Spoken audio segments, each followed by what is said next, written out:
يقول سائل: هل صحيح بأنه يمنع صاحب الزكام والسعال من حضور صلاة الجمعة خشية الأذى والعدوى؟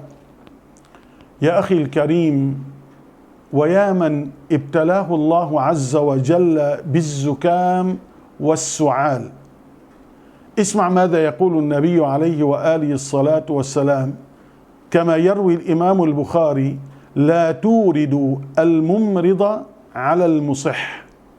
وروى الإمام مسلم يقول عليه وآله الصلاة والسلام: لا يورد الممرض على المصح.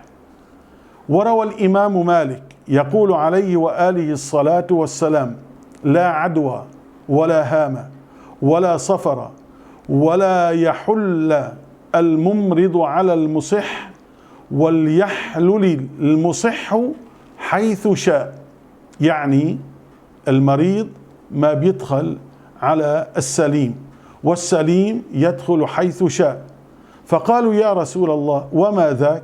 فقال رسول الله صلى الله عليه وسلم: إنه أذى.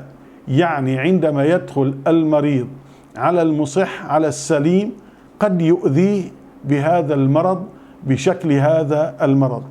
لذا أقول: فإذا كان الرجل مصابا بمرض من الأمراض التي جعل الله تعالى مخالطة أهلها سببا للإصابة بها، وهي ما تسمى بالأمراض المعدية، فإنه يعذر بترك الجمعة والجماعة، مو الجماعة فقط، بترك الجمعة والجماعة لئلا يؤذي المصلين، بل ويمنع من دخول المسجد حتى تزول علته.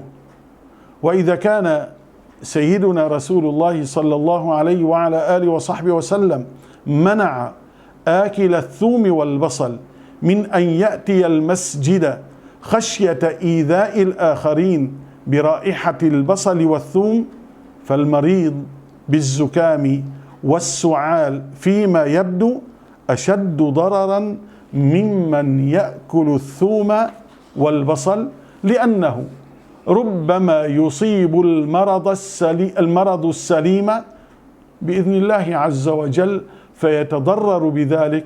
وربما بعض ضعاف الإيمان يعتقد بأن العدوى تؤثر بطبعها، وفي هذا خطر عظيم على إيمان العبد.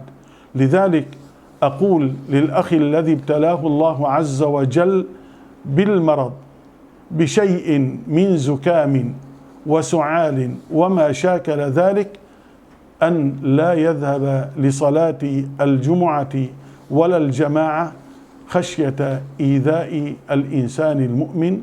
هذا والله تبارك وتعالى أعلم.